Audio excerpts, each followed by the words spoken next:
সম্মানিত সুধীমণ্ডলী, সাংবাদিক বন্ধুগণ, এ পর্যায়ে আলোচনা নিয়ে আসার জন্য অনুরোধ জানাচ্ছি ঢাকা বিশ্ববিদ্যালয় ছাত্র সংসদের সম্মানিত ভিপি জনাব নুরুল হক নুরুকে। আউযুবিল্লাহি মিনাশ শাইতানির রাজিম। বিসমিল্লাহির রহমানির রহিম। উপস্থিত দেশের গণ্যমান্য আলেম ওলামা এবং ইসলামী রাজনৈতিক নেতৃবৃন্দ সহ যারা উপস্থিত আছেন প্রত্যেকে আমার সালাম, আসসালামু আলাইকুম। আজকের যে বিষয়টি আলোচনার টপিকস হিসেবে নির্ধারণ করা হয়েছে যে ভারতীয় আগ্রাসনের স্বরূপ এবং আমাদের স্বাধীনতার সংকট, এই হেডলাইনে অনেকে সাহস করে আলোচনা ও আয়োজন করবে না এই হেডলাইনটার কারণে। আপনি যদি দেশের বুদ্ধিজীবী যারা তথাকথিত বুদ্ধিজীবী হিসেবে খুব পরিচিত, মিডিয়া মহলে যাদের একটা চাহিদা আছে, ধরেন যারা বিভিন্ন সময় সুপরামর্শ দিয়ে থাকে, কাজের সময় তাদেরকে পাবে না, তাদের কাছে যদি যান এরকম একটা হেডলাইন নিয়ে, আগেই বলবে যে এই লাইন চেঞ্জ করো, এইটা কীরকম, আমাদের স্বাধীনতা কি সংকটে পড়েছে। মানে তারা বুঝে, কিন্তু তাদের ব্যক্তির উপর একটা আঘাত আসতে পারে, এ কারণে তারা অনেক সময় এগুলো নিয়ে কথা বলতে চায় না, একটু চেপে যায়, অনেক বড় বড় কথা বলে, কিন্তু পরিস্থিতির কারণে অনেকে আবার চায় না যে কারো রোষানলে পড়বে, সে কারণে একটু চেপে যায়।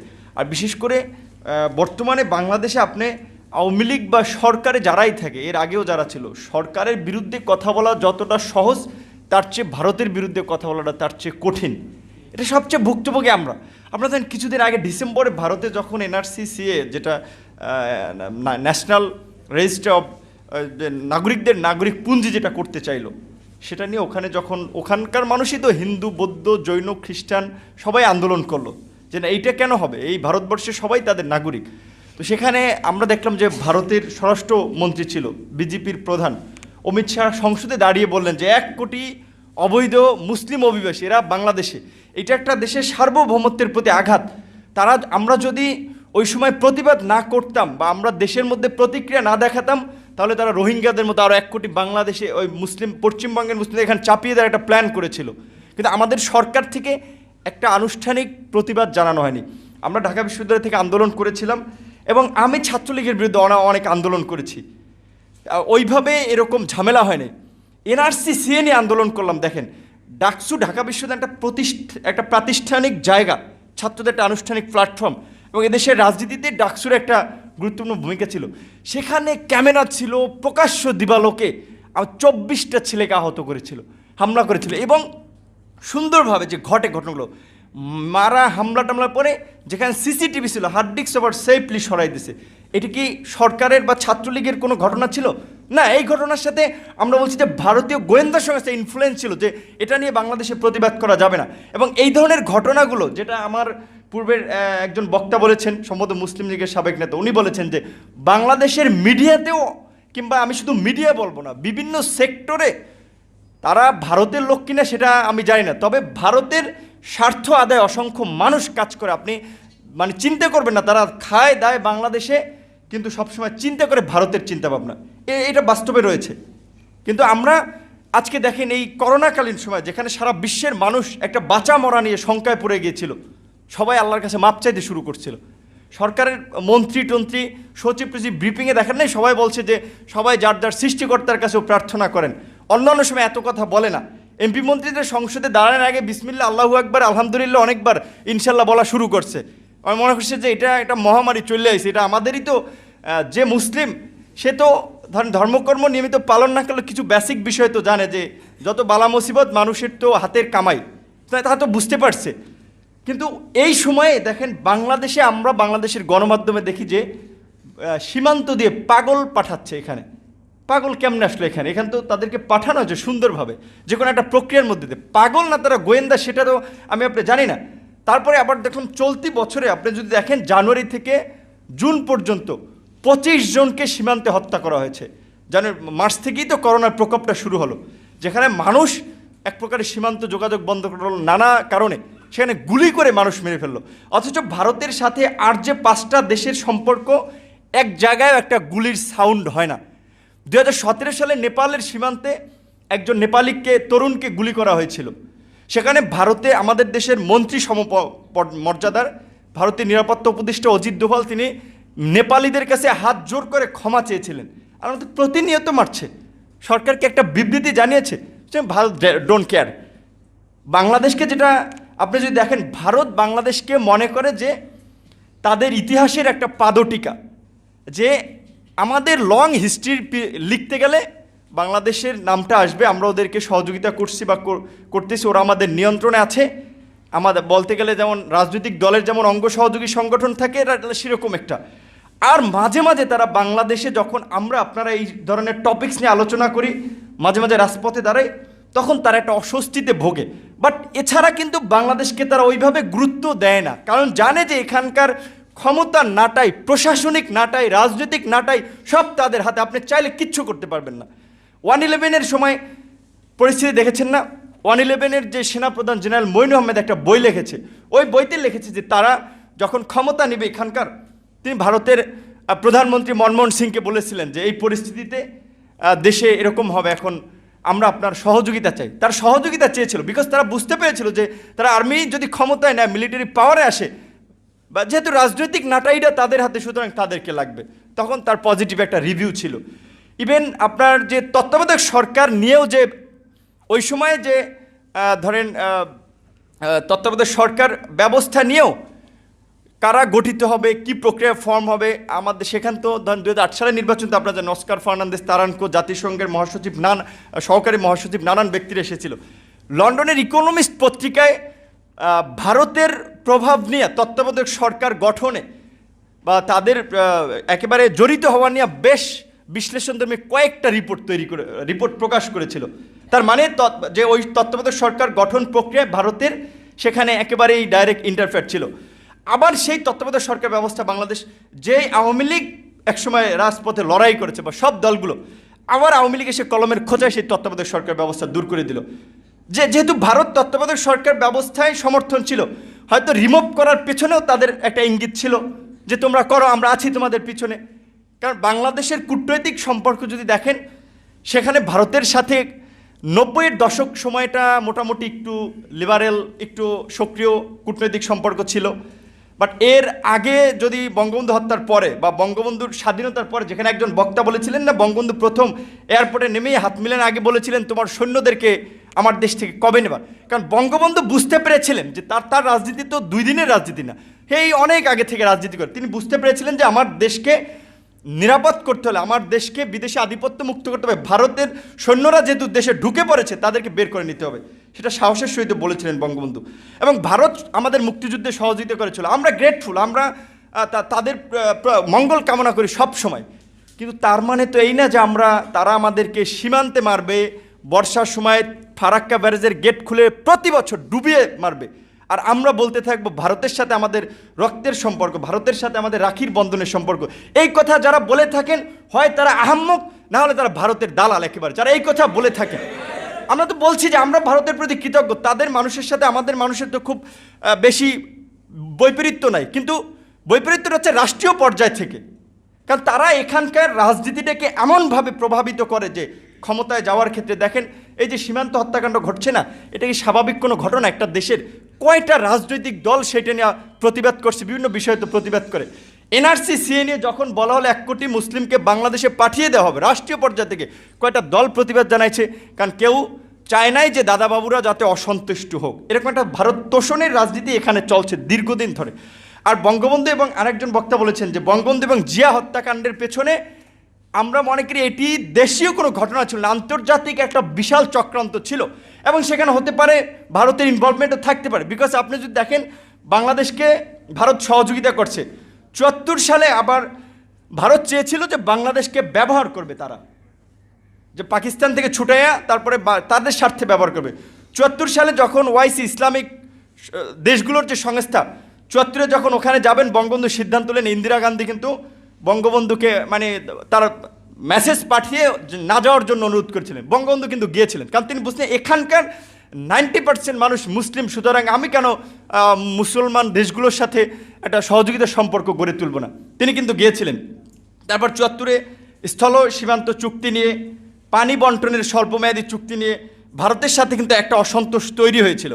74 সালে ওই সময়ের যে ভারতীয় গোয়েন্দা সংস্থা, যে রয়ের প্রধান, বাংলাদেশে এসে বঙ্গবন্ধুকে সতর্ক করেছিল যে আপনার উপরে প্রাণনাশের হামলা হতে পারে। বঙ্গবন্ধু খুব সাধারণ মানুষ ছিলেন, একেবারে সবাইকে ভালোবাসতেন। তিনি ভাবতে পারেননি যে তার যারা রাজনীতি করে সবই তো তার শিষ্য সার্গিত, তিনি ভাবতে পারেননি যে তারা তার বুকে গুলি চালাবে।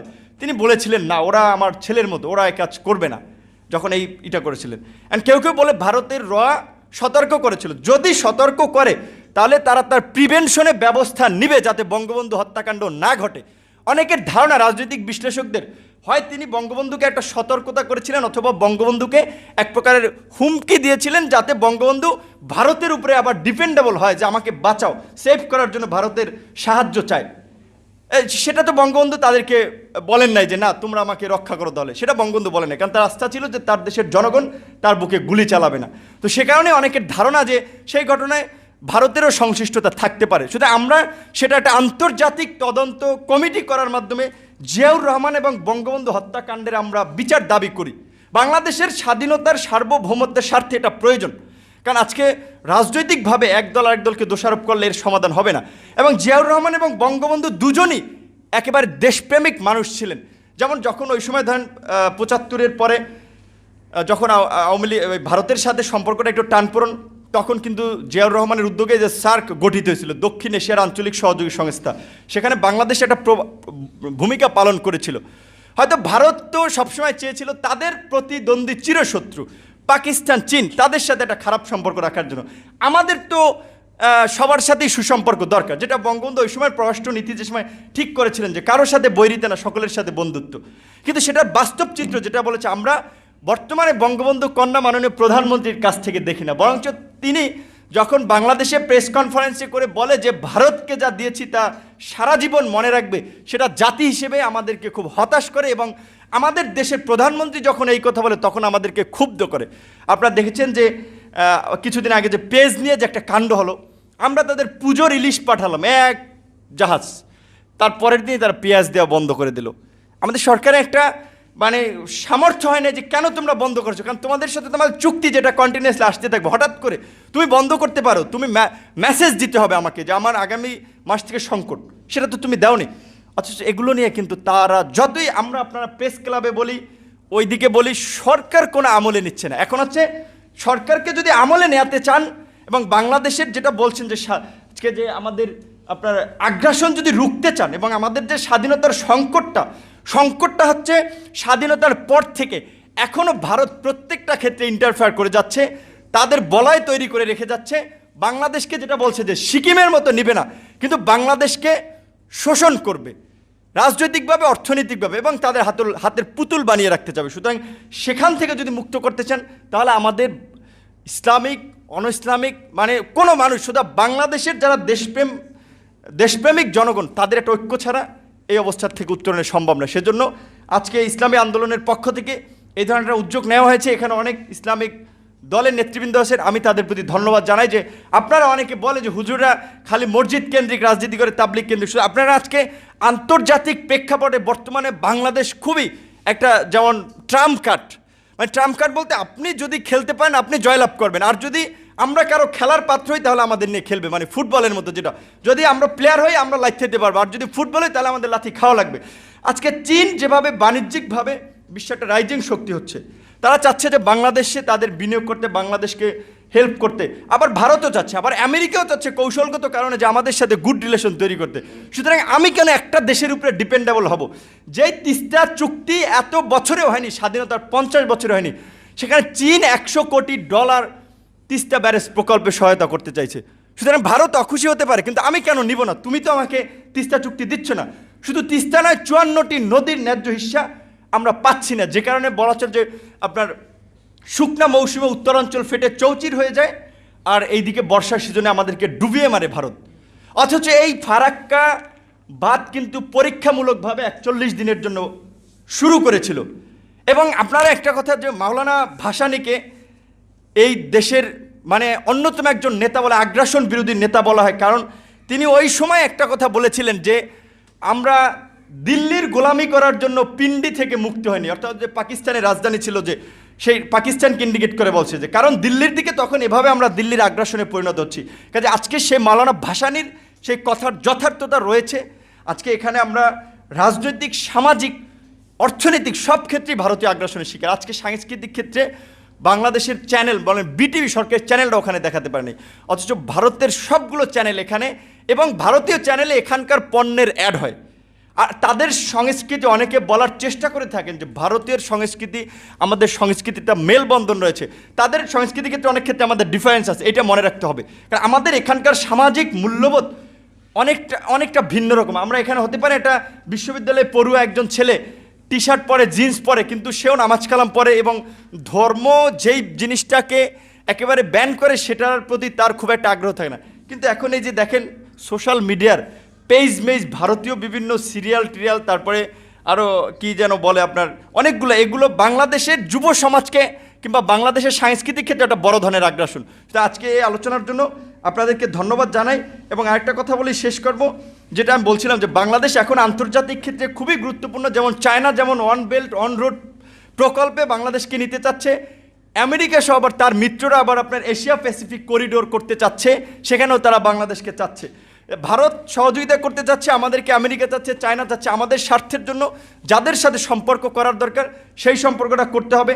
আর আজকে যেহেতু ইসলামিক দল সময়ের এখানে প্রোগ্রাম, সেজন্য একটা কথা বলে শেষ করব। আমাদের দেশে রাষ্ট্রধর্ম ইসলাম, আপনারা খুব সন্তুষ্ট আছেন। রাষ্ট্রধর্ম ইসলাম সেটা নিয়ে আমি বলছি না, আমি বলছি কিন্তু এখানকার যারা ইসলাম বা ধর্মের ক্ষেত্রে কতটুকু মূল্যায়ন পায় মানুষ।